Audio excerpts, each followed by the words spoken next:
hari mu gitondo cya kare ubwo izuba ryavaga riyaga ku misozi y'u Rwanda ku nkengero z'ikiyaga cya Kivu, aho imisozi isimburana n'umuyaga uturutse mu mazi. niho handikiye indi nkuru idasanzwe ya Tour du Rwanda 2026. uyu munsi abasiganwa bahagurutse Karongi maze berekeza mu mujyi wa Gisenyi, ndavuga Rubavu ku mazi.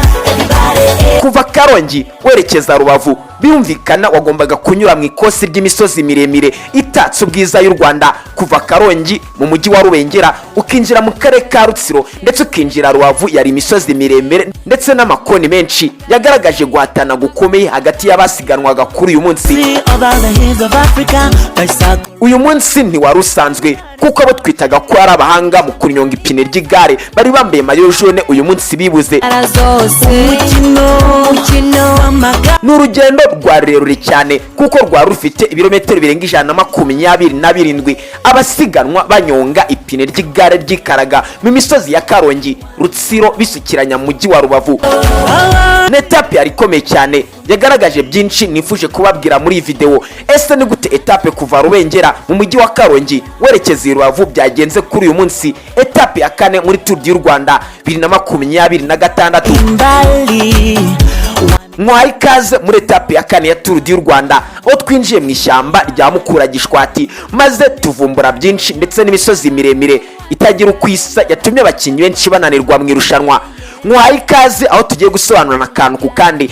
Ese umunyarwanda uyu munsi witwaye neza yaje ku mwanya wa kangahe? Byose nukurikira iki kiganiro uruze kubisobanukirwa. Nje ndi Rambo na Jacques. Mwaha ikaze ku murongo mugari byegeranyo mu Rwanda. Ndongeye mwaha ikaze mu rwuje imisozi igihumbi, aho ipine ry'igare ryikaraga kandi rikikaragira kuri Sura TV 1. Ndongeye mwaha ikaze muri etape iva Karongi yerekeza Rubavu ku nkengero z'ikiyaga cya Kivu. Ikaze. Abasiganwa bahagurutse ku nkengero z'ikiyaga cya Kivu mu mujyi wa Rubengera, aha ndavuga mu karere ka Karongi, maze berekeza mu mujyi utatse ubwiza ku mazi, umujyi wa Rubavu. Uru ni urugendo rwari ku ntera ya kilometero zirenga 127. Iyi ni etape yari ndende cyane ariko kandi ikagerageza abakinnyi bahanganaga banyonga igare mu misozi ya Rutsiro binjira mu karere ka Rubavu. Iyi ni etape yasabaga kuzamuka imisozi miremire maze barangiza bakazenguruka ikiyaga cya Kivu. Birumvikana hakoraga imbaraga nyinshi ndetse n'amayeri akoreshwa n'abasiganwa ku magare. Isiganwa rikimara gutangira mu mujyi wa Karongi, igikundi cyafashe umuvuduko udasanzwe maze amakipe yombi atangira kurushanwa asa n'akora ipiganwa barwanira kwinjira mu misozi miremire hakiri kare, ubundi etape bagatangira kugira icyizere hakiri kare. Mu birometero 15 bya mbere habonetse itsinda rito ry'abakinnyi 4 bashatse gucika breakaway. Muri abo bakinnyi hari harimo Matij de Krusiki wagaragazaga inyota yo kwigukana etape y'uyu munsi. Amakipe arimo NCN Development Team ndetse na Roto Group 1 ntiyacitse intege, yagerageje gukusanya abakinnyi babo maze baterana intege mu kuzamuka imisozi miremire berekeza mu karere ka Rutsiro. Mu kuzamuka imisozi ya Ramba, imisozi yatangiye kugira uruhare rukomeye mu gikundi cyatangiye gucikamo ibice. Ahangaha isiganwa ryaritangiye kwerekana ko uri buze kuryegukana araba ari igihangaje mu kuzamuka imisozi, ndavuga mu kubarabara imisozi ya Rutsiro ndetse na Rubavu. Abakinnyi barwaniraga kwinjira muri Rubavu bari ku myanya ya mbere ndetse barusha abandi amasegonda menshi. Mortis Kretishi yagerageje kunyonga igare ari imbere cyane ariko bagenzi be ntibamworoheye.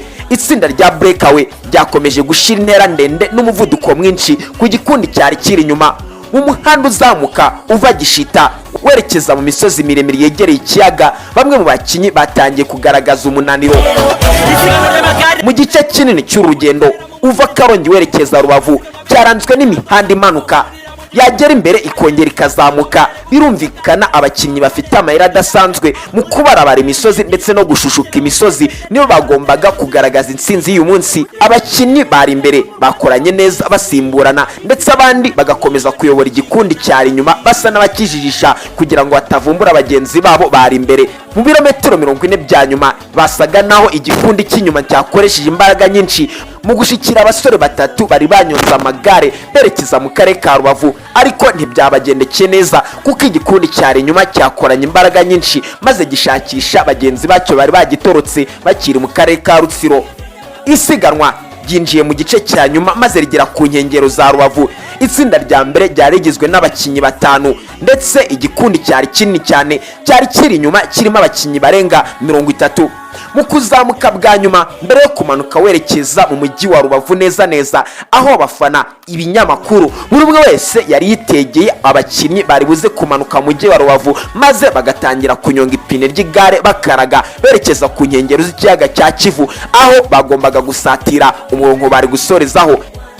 The Classic yagerageje kunyonga igare agerageza gucika bagenzi be Kretishi n'abandi bagerageje kumufata, ariko intera yari hagati yabo yagaragaje igitinyiro uyu mukinnyi yari yakoze mu guhangana n'imisozi miremire azamuka mu karere ka Rutsiro. Yinjiye mu mujyi wa Rubavu wenyine ku murongo wa nyuma uherereye hafi y'ikiyaga. Abafana bari benshi maze batangira kuzamura urusaku bagira bati igare rya mbere rirahageze. The Classic yegukanye etape ya 4 yavaga Karongi yerekeza mu mujyi wa Rubavu, mu gihe Kretishi yagerageje kurinda umwanya we yari afite mwiza muri irushanwa. Breakaway cyangwa se igikundi cyari imbere nicyo cyatanze insinzi ndetse kigaragaza amayeri adasanzwe muri irushanwa ry'uyu munsi. Imisozi yaramba, imisozi ya Gishita yagoye ibikundi byari inyuma ndetse n'ibikundi byari imbere mu gushakisha amanota yo kuzamuka. Iyi etape yagaragaje ko tourdurwanda 2026 ari urwego rwo hejuru kandi ko imisozi y'inkengero za Kivu igira uruhare rukomeye mu guhitamo abatsinze.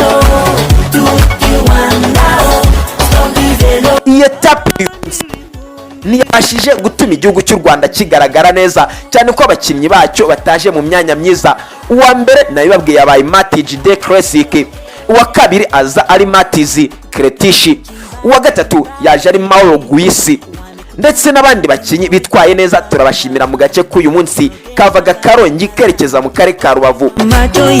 Abanyarwanda birumvikaniye etape ntabwo babashije kwitwara neza, ariko umunyarwanda uri imbere kuri uyu munsi ni Samuel Niyonkuru, aho ku munsi w'ejo muri etape ya 3 yavagaho yerekeza mu karere ka Rusizi yabaye uwa 10 mu basiganwaga uwo munsi. Nje na Rambo na Jacques, iyo ni Sura TV1. Nyabuneka turagusaba inkunga ko dukanda subscribe kugira ngo ibindi biganiro ndetse n'ibindi byinshi byerekeye kwikaraga kw'ipine ry'igare tuzaba tubikugezaho gatanu ku kandi. Mugire impagarike n'ubugingo, amahoro n'abafaranga bijejete kuri mwese. Ciao ciao.